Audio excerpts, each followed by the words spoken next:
Ghana, it's 12 o'clock. Time to reach for mobile water. Mobile water, unique in every way. Citi Prime News at 12 midday. Update you on all the running stories and connect you to the newsmakers. Citi News.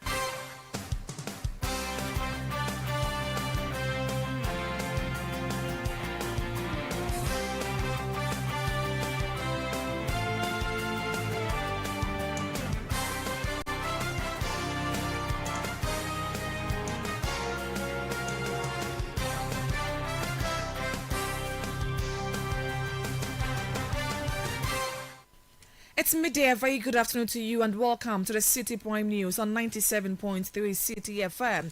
The news is live from our studios at number 11 Dr. Martin Loop in Adabraka, Accra. We're also live on all affiliates across the 16 regions of the country. Western Region, Beach FM 105.5, Sky Power FM 93.5, both in Takrady. Bono Region, we are live on J Life FM 95.5 in Sunyain. Ashanti Region, Focus FM 94.3 on KNUST campus in Kumasi, and Orange FM 107.9. Also in Kumasi. The news is also live around the world on citinewsroom.com. I'm Hawa Idrisu Mustafa. Coming up, voters in the Akotia constituency go to the polls tomorrow to elect a new member of parliament in a by-election following the death of Ernest Yaokumi. I am ready for tomorrow's election. I want to plead all Akotia people and Bodia people to vote for lawyer Bediako to bring improvement to Akotia constituency. We are live in the constituency this afternoon to gauge the mood ahead of tomorrow's by-election. Also coming up, Gasentro Municipal Assembly announces temporary ban on all public gatherings in Anya and Sotum following violent clashes which left 3 dead and several others injured on Saturday. In terms of sexual activities or whatever, any gathering will not be tolerated, until we have been able to put everything under control. No gathering, no occasion. Still ahead, President Mahama receives report on petitions against suspended Chief Justice. And later, Ghana Water Limited rejects claims of prolonged water shortage at Efutu in the central region after minority leader Alexander Penyamakin raised an alarm over water crisis. If you look at the data, it doesn't support the claim he made. And I thought that as both former board chairman of Ghana Water Limited, he should have consulted the management of Ghana Water. All that and more on Citi Prime News, which is also live in the Volta region on Revival FM 99.3 in Tajewu, Northern Region Radio Bimbela 91.9 in Bimbela, Upper East Tanga FM 93.7 in Bolgatanga, Upper West we are live on Tonsong FM 97.3 in Wa, and Drapa FM 96.1 in Drapa. Citi Prime News at 12 midday. Update you on all the running stories and connect you to the newsmakers. Thank you for staying with us. Now, voters in the Akotia constituency are preparing to elect a new member of parliament in a by-election tomorrow. In this high-stakes election to replace former Akotia MP Ernest Kumi, who died in July this year, they will choose between the NDC's Bernard Bediako Beidu and the NPP's Solomon Kwame Asumedu. Over 5,000 police officers have been deployed to ensure the security of the process. Here's a taxi driver, Ahmed Suleiman, sharing his thoughts with Citi News ahead of the polls tomorrow. I am ready for tomorrow's election. I want to plead all Akotia people and Bodia people to vote for lawyer Bediako to bring improvement to Akotia constituency. Why do you think that he can bring improvements? He can bring, John Mama in the office, he can tell me something to bring us some good roads, good marketing, and small business. So your point is that because power is now with the NDC, if you have an NDC MP, it will help in getting development projects here. Yes. That's why we want development in Akotia constituency. MPP come about 8 years. We didn't see nothing in Akotia constituency. Nothing in Akotia constituency. So we are begging Akotia constituency, everyone to vote for lawyer Bediako to bring improvement to Akotia constituency. Ahmed Suleiman is a taxi driver in Akotia, sharing his preparedness ahead of the by-election tomorrow. Let's go live to the constituents and speak to my colleague Charles Owusukumi. Charles, good afternoon to you. Thank you so much for your time. Tell us the general mood in Akotia ahead of tomorrow's election. Well, I mean, it's business as usual for the people of Akotia, especially here in Buedua, where I am currently speaking from. I'm at the Buedua lorry station. Business as usual. Your taxi drivers, food vendors going on about their business, dealers in electronic products, mobile phone accessories. So this place is like a fair representation of Buedua, one of the 21 electoral areas in the Akotia constituency. However, they're looking forward to tomorrow's election. I mean, since the demise of their former member of parliament, and as to me, they've been hoping for another opportunity to elect a new MP. And like you rightly mentioned, they have the choice of either going with the NDC's Bernard Bediakon or the NPP Solomon Asumadu, who incidentally hails from this Buedua community. Yesterday, the parties wrapped up their campaigning. The NDC held their final rally here at this lorry station. Several top officials of the NDC, including the chief of staff, were here to address the people. The campaigning for the NDC has been that their party is in government, and so if the people of Akotia want development, they should vote for the NDC's candidate, because already they have not even finished sorting out all their members of parliament. So why then would they now be looking at opposition MPs? So that's the message of the NDC. The NPP, however, is banking on the popularity of their candidate, Solomon Kwame Asumadu, who is a miner. We're told has several businesses and has employed quite a number of people, very popular amongst the people, especially here in Buedua, where he is hailing from.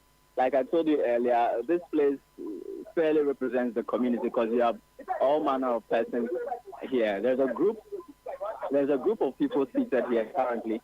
One wearing the T-shirts of the NDC's candidate, Bernard Bediako.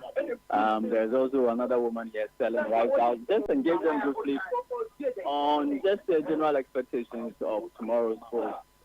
Accra, your friend Charles, yes, no, Citi FM Accra, you're very saying.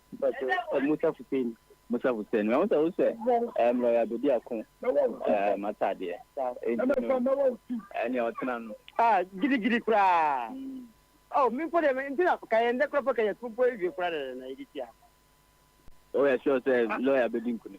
Giddy or from the cock as the father.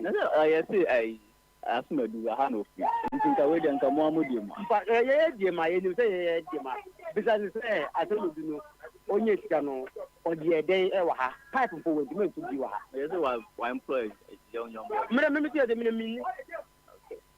Make it remember me, who's a winner while born one, I win or bomb limit. I come last night. Mammy, I would to 2 women. Yeah, Rosie. If I come with Zinabu Abubakar. Okay, Zinabu Abubakar. The men in Kasayan are Muslim, also a Muslim. So this is a Muslim community. And then, about one, is it? Oh, about 20 year woman. Or sooner the Habaya de Pa, he said. Yea, now, if a lawyer no oba. Because lawyer ne buy a boy, a boy mine. You a mamma like choir or young and Puswa. Almost say Bakum, my young boy and Bampo feeling happy. Say lawyer ne buy. You know better pa. Zanabu Medasis.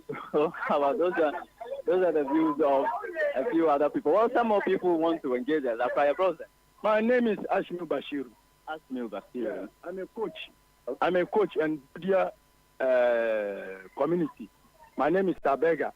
And then what would you be looking out for in these two candidates tomorrow when you go to the poll? Okay, vote to Nidia. My member team. Vote to Nidia. yɛhwɛ a akotia yɛ puntuo no yɛakakyire ɛsama ɛkɔ n'anim kede ɛkɔ n'anim da bia no yɛto skirt and blouse but sɛsi a no yɛpɛ sɛ ɛsesa yɛn nsa na yɛma Bernard ba ɛdi akonnwa mpontundwuma no a akakyire no a NDC bɛyɛ yɛ na ɔmo gyae no for 20 years nie a Baba Jamal ba yɛ a yɛntumi ɛnhu hwee no na ɔno so abɛtoa so na yɛahwɛ sɛna ɛbɛyɛ a yɛde yie bɛtu yie na skirt and blouse no yɛbɛgyae because yɛakwan yɛ ɛwɔ akotia mpɛtɛmu nyinaa sɛe. So how, I mean, basically the sentiments I'm getting here, all favoring the NDC's candidate this afternoon, hoping that tomorrow it would be a peaceful process. So like you mentioned in your introduction, about 5,500 police officers have been deployed to the Akotia constituency. A few moments ago, we saw a military armored vehicle just going past us. We've also been told that the military will be standing by to bring order in case of any eventualities when they are called in by the police. So far, we have not seen or heard anything. You see spots, a few people walking around with NDC t-shirts, some NPP paraphernalia, all, gearing up for tomorrow's polls. Very well. Grateful for your time. Charles Owusu-Kume is my colleague here at 97.3 Citi FM and Channel 1 TV, currently in the Akotia constituency. We'll bring you more when we have more from the constituents. Let's still stay on the by-elections tomorrow because Deputy Chief Executive of the Forestry Commission, Elikem Kotoko, has expressed confidence in the NDC's chances of winning the upcoming Akotia by-election, projecting a victory margin of at least 50% of the total vote. Speaking on Channel 1 TV's Breakfast Daily, Mr. Kotoko said his projection is based on the NDC's strong campaign performance in the constituency. To the best of my knowledge, we are very prepared. I am very convinced now and can say authoritatively that the NDC will be winning that election with not less than 52.3% of the votes cast.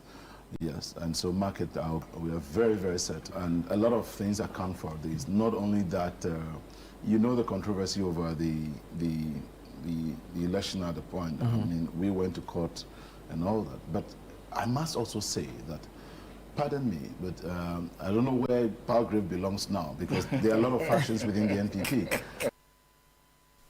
He also criticized former Vice President Dr. Mahamudu Bawumia for reportedly suggesting that the late Akotia MP Ernest Kumi died as a result of pressure from the NDC's legal challenge. I thought it was a rumor. It was some falsehoods, but I chanced on the video myself of he meeting family or some people and concluding that the passing of the late Ernest Kumi was by reason of pressure from the NDC and the fact that he was taken to court, amongst other things. I don't know if he had access to any autopsy report or any medical professional spoke to him. But as usual, that is Alhaji Bawumia in his loose self again. And to think that you have a widow and family members who are still mourning the loss of their son or their husband, their father, whoever. If he is suggesting that pressure mounted or these matter taken to court is why the young man, my colleague, passed, then I think they should know that they did worse to John Mahama when he won that elections, and for more than a year they took him to court. And then it means that there's something there even lacking. So whichever way you look at it, it was the most irresponsible and reckless comment coming from somebody as the vice president in the first. Deputy Chief Executive of the Forestry Commission, Elikem Kotoko. Now, Savannah Regional Minister has assured that engagement between the feuding factions are progressing smoothly, with the chiefs of the factions actively involved. Over the weekend, President Mahama deployed an Interior Ministry-led delegation headed by Muntaka Mohammed Mubarak to meet the Yagbonwira and other stakeholders to find a lasting solution to the conflict.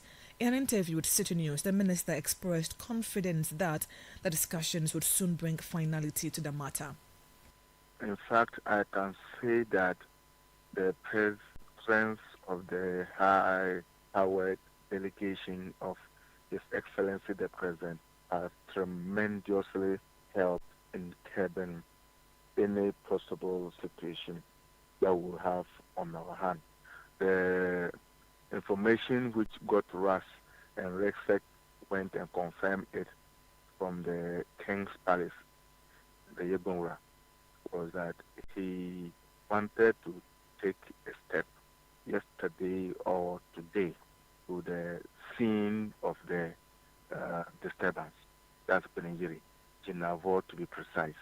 And by virtue of His Excellency intervening and getting this team to come and talk to the king, who have been talking about the different story altogether, this I can say that, look, it has helped us a lot, and we are grateful and thankful for the intervention by the President and the high-power delegation who came and spoke with the Yebonga. The Savannah Regional Minister also noted that efforts are ongoing to provide shelter for displaced residents, including arrangement for temporary accommodation in Côte d'Ivoire. We have got adequate tents, adequate canopies. A lot of food items were also brought, and our people are cooking for them on site at the various places to which they are displaced. We even went to Bankro in the Côte d'Ivoire to be able to give some food supplies to them.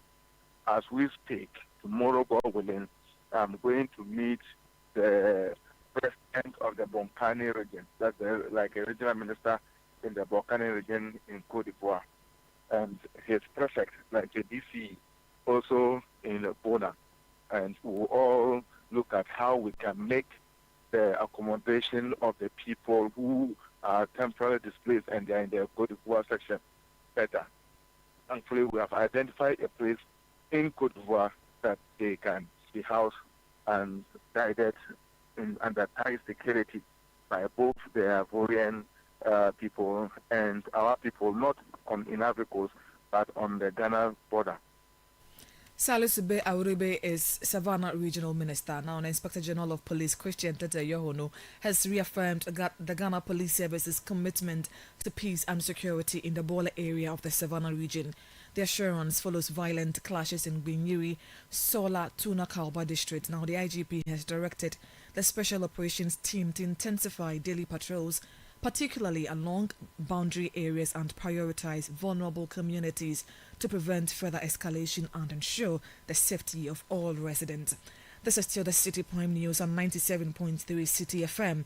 I'm Hawa Idrisu Mustafa. Still to come, Central Municipal Assembly announces temporary ban on all public gatherings in Anya and Sotom following violent clashes which led 3 dead and several others injured on Saturday. We have details of that plus other stories coming up shortly. Please don't go away. City Prime News at 12 midday. Update you on all the running stories and connects you to the newsmakers.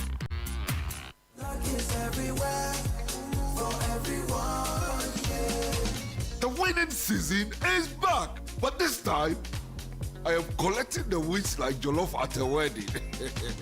The luckiest season 3 is here. Your chance to flip your luck or maybe your bank account too. 2 easy ways to join. Dial *712#. Hit 1 to buy for you or 2 to gift a friend. Feeling lucky? Pick 1 for a random number or hit 2 to choose your own. Pay with mobile money. Done. You're in. Or go to the luckiestafrica.com, click community tickets, choose your number or let the system do so for you. You can buy a ticket for your boo or your favorite barber. Pay with Momo or card if you're abroad. 1 ticket could turn your 1 Ghana Cedi into 500 times more. And the whole community could win 10 times over. Dial *712# or log on. Let's get lucky together because luck is everywhere. Play responsibly, not for persons under 18 years. This promotion is regulated by the NLA on the Caritas platform. Experience Ghana like never before. Celebrate the very best of made in Ghana products and services at the This is Ghana Exhibition 2025. From beautifully crafted traditional items to cutting-edge local innovations, this 2-day fair will showcase Ghana's finest, from SMEs, startups, research hubs, manufacturers to proudly homegrown brands across every sector. And that's not all. Get ready to be thrilled by live performances from Kwampa and the electrifying Inchin Band, adding music, rhythm, and culture to this celebration. It's Saturday the 6th and Sunday the 7th of September 2025 at 10 a.m. through to 5 p.m. each day. It's going to be at the A4 Sutherland Children's Park. Now for enquiries or registration, call 0205-973-973. This is Ghana Exhibition 2025 is powered by Channel 1 TV and 97.3 Citi FM and is proudly sponsored by MTN, EcoBank, Side Hustle by EK Brand Consult, Ghana Enterprises Agency, Ghana Export Promotion Authority, Ghana Exim Bank, and AVV Rice, and is supported by Twillium Industrial Company Limited and Built Financial Technologies.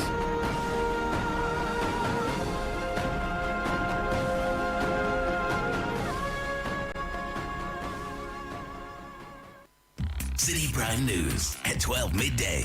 Update you on all the running stories and connect you to the newsmakers. Yeah, welcome back. 8 people are feared dead after a boat carrying displaced residents capsized on the Blackwater at Dinio Tombo in the Savannah region. 12 others were rescued from the boat, which had 20 passengers on board at the time of the accident. The passengers were fleeing Binyuri, a farming community in the Sola Tuna Kauba district, where a violent land dispute has forced many to abandon their homes. Last Tuesday, the chief's palace in Binyuri was set on fire, escalating tensions that had already claimed 6 lives and left 18 people injured in earlier clashes. The violence has destroyed homes and property, leaving women and children among the worst affected as they seek safety. The Central Municipal Assembly has imposed a temporary ban on all public gatherings related to the Homo celebration in Anya and Sotum following violent clashes during the festival on Saturday, August 30. The unrest left 3 people dead and several others injured.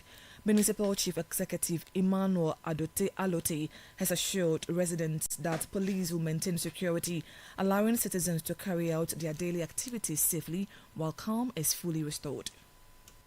Everything must be put, on hold. No activity, whether the celebration was halfway through or fully done. We don't care about that for now because whatever we put in place, we have violated. And when we sit and have a discussion, and you violate the principles or the policy you put in place, you don't have any room to call for it. So no activity is supposed to take place. Everybody must be indoor. Of course, those who are going to work this morning, going to school this morning, going to market can go. Police will ensure the place is safe and but in terms of sexual activities or whatever, any gathering will not be tolerated, until we have been able to put everything under control. No gathering, no occasion. I want to take this opportunity to give them full assurance that the police, they have been rightful placed to handle this situation. The police is under full control. So nobody should you get the area, pass your things and this area, no. Or make sure there will be peace, law and order in that area too. He also indicated that additional police personnel will be deployed to the affected areas, equipped with the necessary resources to prevent further violence and restore peace. Regional Police Command has sent more men on the ground with the right ammunition to forestall anything that may happen. We know once the Sotum chief, that's Ni Ofori Osabu son, has been killed, the Asabo boys will also like to retaliate. So we have put in the right measures in terms of police. I am on my way after my latest meeting to also commensurate or to console the chief, that's the Ni Ofori chief of Sotum. And behind the scenes, I will also talk to him to call the boys to order. They cannot empty do the same thing. Based on our phone conversation, I told him to do the same thing after the meeting. He should call the chief to one place and then advise to make sure their boys will not also go on the street too. But in terms of the work of the police, we have more police, more of the men on the ground, and the place is calm as we speak. You heard the Central Municipal Chief Executive Emmanuel Alote. Meanwhile, security analyst Dr. Emmanuel Sowate has cautioned that although Ghana is regarded as one of the most stable countries in the sub-region, the nation cannot afford to be complacent in the face of growing security threat. Dr. Sowate explains that such disturbances are deeply rooted in long-standing rivalries and masculinity issues which have been worsened by the easy availability of small arms, stressing the urgent need for tighter controls. Beginning to see a lot in terms of quality, in terms of quantity, in terms of deployment. We are beginning to see a lot of use of illicit proliferation of small arms. And I think that given what happened in Libya and given that we are having challenges in the Sahel, the accessibility to these type of illegal weapons are becoming more pronounced. The other one is that they are licensed importers. So, for example, you can legally acquire single barrel, double barrel, pump action.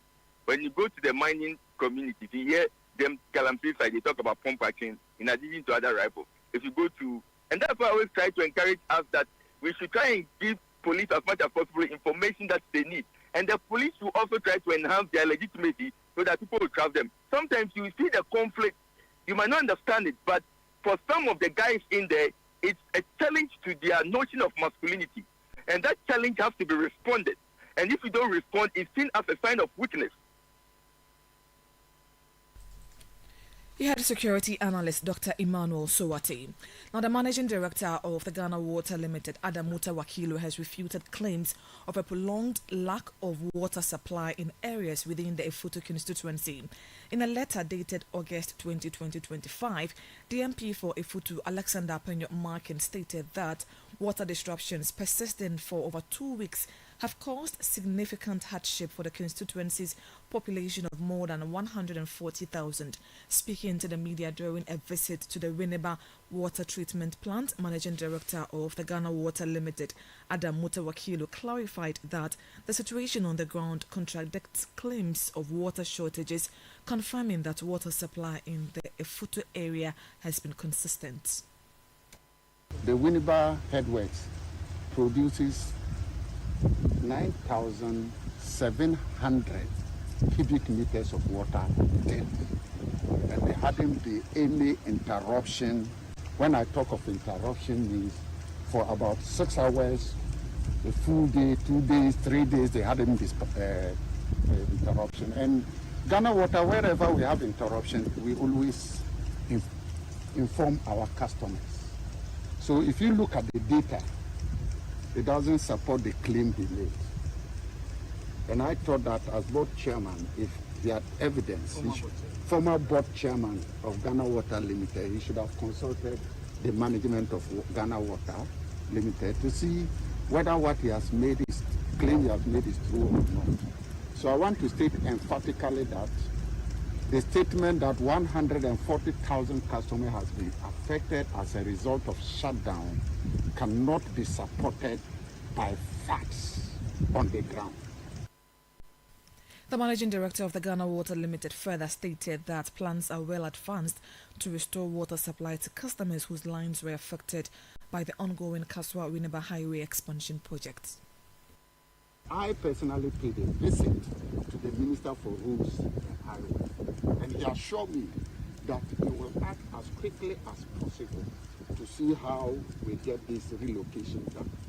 And as I speak, procurement of pipeline to do the relocation for the affected customer to start getting water is almost done.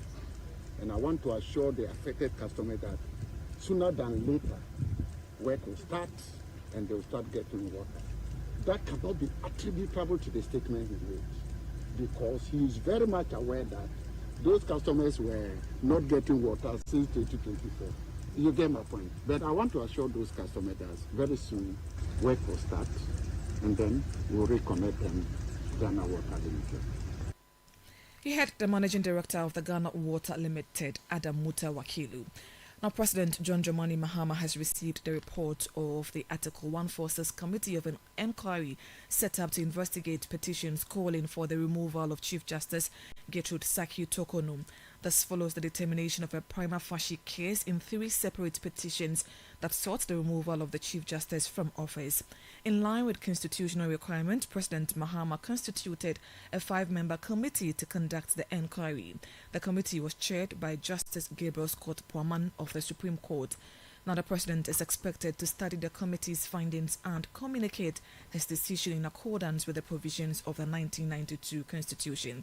Now, before we go, the 2025 School Placement Portal has officially opened for candidates who sat for this year's Basic Education Certificate Examination, that is the BECE. According to the Ministry of Education, the portal will remain accessible until Sunday, September 8, to allow candidates to verify their details before the placements are released. On September 17, the portal will reopen for students to check the secondary schools to which they have been placed. The ministry further announced that from September 18, call centers and district resolution centers will be established to assist candidates in resolving any issues related to their placement. And that's it for today's edition of the City Prime News, which has been live from our studios in Adabraka in Accra. Please log on to citynewsroom.com for more stories. My name is Hawa Idrisu Mustafa. Thank you for your company. City News. We speak first. Reach our hotline on 0302-224959 and get interactive on Facebook, City 97.3 FM, and on Twitter at City 973. Experience Ghana like never before.